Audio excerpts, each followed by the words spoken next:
Oi, gente, tudo bom? Bem, é com muita alegria que eu digo que aqui no nosso canal a gente vai estar estreando uma série de vídeos mais especiais falando um pouco da minha especialidade na universidade, que é o ensino de ciências biológicas. Então, eu vou tentar estar postando aqui para vocês a cada semana um vídeo com um assunto mais diferente, ligado à área de biologia, porque aí, quem sabe, alguém aí está estudando no ensino médio, vai querer se preparar para alguma coisa. Não vai ser bem uma videoaula, é um vídeo bastante resumido mesmo, só com alguns pontos chaves que vocês podem ligar aí para poder estudar melhor. E eu também vou estar deixando vários links aí na descrição de slides, da apresentação de slides, de site, de PDF, de qualquer coisa que pode ajudar vocês a estudarem melhor sobre esses assuntos e tirarem um notão na universidade, ou na escola, ou no Enem, que for fazer o Enem no final do ano, ou qualquer outra prova, beleza? Então, segue a vinheta.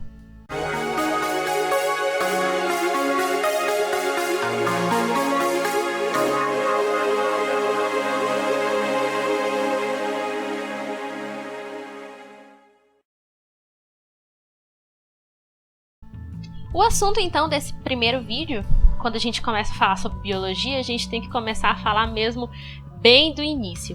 Então, geralmente ali é o assunto do primeiro ano do ensino médio, mais ou menos. Tem gente que consegue ver já no 9º ano do ensino fundamental, que é a célula. Bom, basicamente, a célula, ela não tem, assim, nenhum mistério, né? As células, elas basicamente são as unidades, as pequenas unidades funcionais de todos os seres vivos.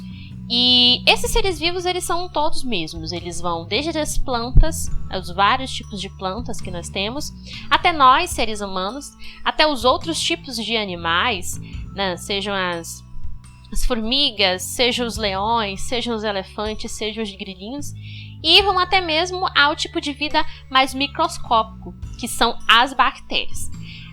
Ter uma célula ou ter várias células é a principal característica dos seres vivos. Então, isso exclui os vírus, né? Porque os vírus, eles não são considerados um tipo de vida, eles não são considerados seres vivos, justamente por não possuírem uma célula e também por não possuírem uma outra série de coisas que a gente vai ver com mais calma no próximo vídeo que a gente for falar apenas sobre os vírus. Então, se a gente quiser elencar aí uma característica geral para um ser vivo, é possuir uma célula.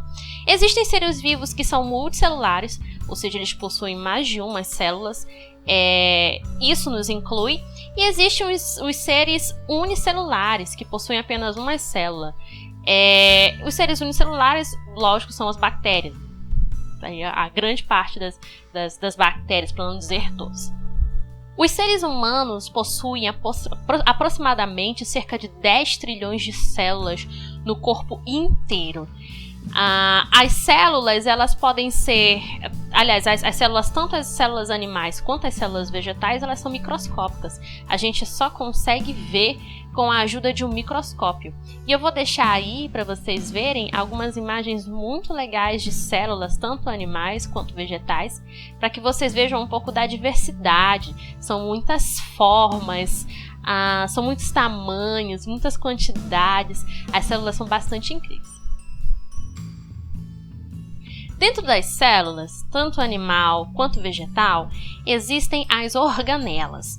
As organelas, elas são pequenos órgãos, sabe? Por exemplo, nós, seres humanos, os animais, nós temos órgãos. O que seriam esses órgãos? Nós temos coração, nós temos pulmão, nós temos estômago e etc. Esses são os nossos órgãos, eles nos ajudam a fazer as nossas funções vitais para que a gente continue vivo.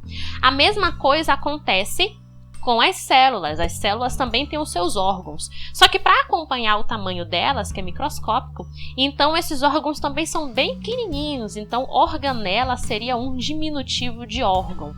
E possuem aos montes. Cada um tem o seu dever, cada um tem a sua função. E eles trabalham juntos para que as células consigam fazer suas funções vitais, ou seja, para que elas continuem existindo e continuem vivas. Essas funções elas são das mais variadas, desde respiração, hidratação, alimentação e excreção.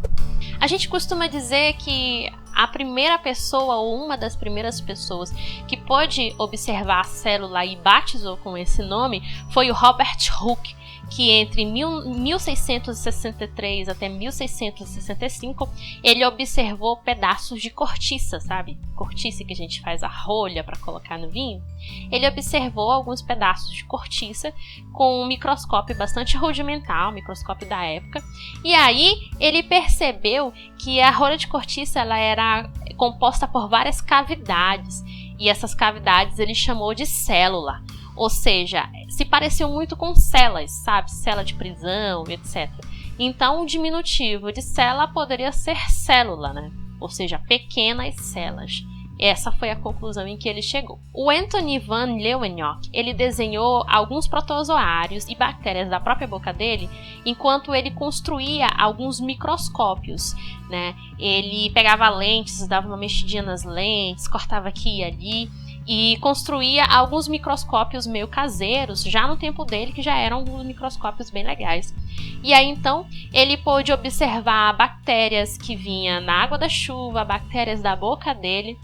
E a gente costuma dizer que os desenhos dele foi a primeira luz que foi jogada para o mundo microscópico, porque até então a gente não conhecia esse mundo, que é bastante rico, que é responsável por várias doenças, né, a gente sabe, mas que está presente em vários nichos, inclusive está presente dentro de nós.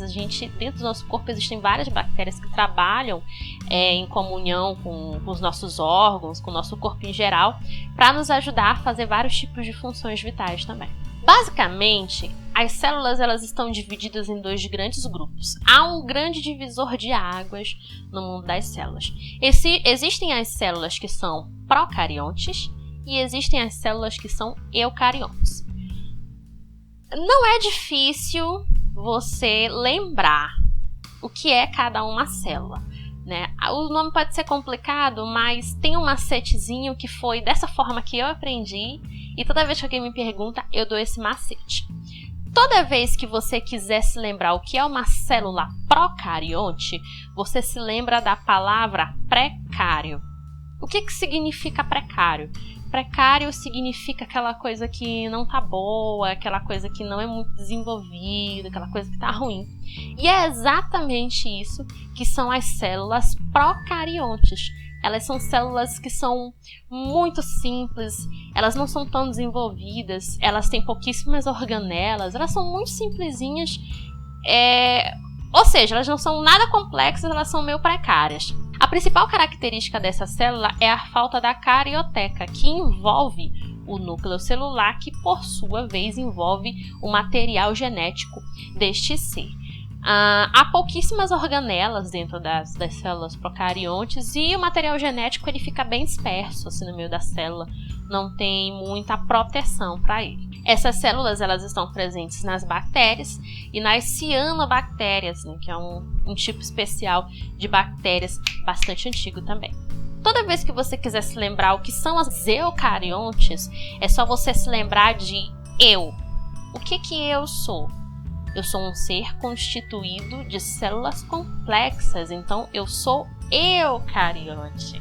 E é exatamente isso que as células eucariontes são. As células eucariontes elas são células super complexas, cheias de organelas, cheias de divisões, cheias de barreiras para outros micro-organismos.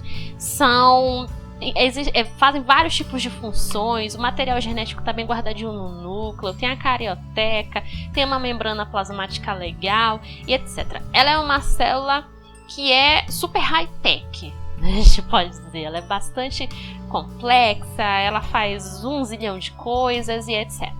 E essa célula ela está presente em todos os animais, incluindo nós, e também estão presentes nas plantas. Esse vídeo ele foi bastante introdutório, só mesmo cheio de macetes para que vocês se lembrem bem da diferença entre procariontes e eucariontes. Porque acreditem, eu cheguei na universidade e eu ainda não lembrava muito bem a diferença entre elas, porque na verdade a gente tem a imagem de que a biologia seja uma coisa difícil, mas quando você vai para uma licenciatura, que você chega nesse mundo cheio de macetes, cheio de formas legais de ensinar isso, você acaba aprendendo bastante rápido. Então foi só mesmo para passar os macetes que eu aprendi na universidade, e aí no próximo vídeo a gente dá, nos próximos vídeos, que não vai ser só esse ou outro, nos próximos vídeos a gente dá uma aprofundada melhor nas características gerais dessas células, e eu espero que ajude você aí a estudar melhor para a escola, estudar melhor. Vou abordar também alguns assuntos voltados para universitários, né, já que agora eu estou entrando no 7º período da universidade, e também para matar sua curiosidade. Você que é curioso e gosta de aprender coisas novas, é só esperar que a gente vai ter vídeos novos sempre sobre esses assuntos. Eu espero que você tenha gostado. Eu espero o seu feedback também aqui nos comentários, que você acha que tem que melhorar e etc. As suas ideias também são muito bem-vindas.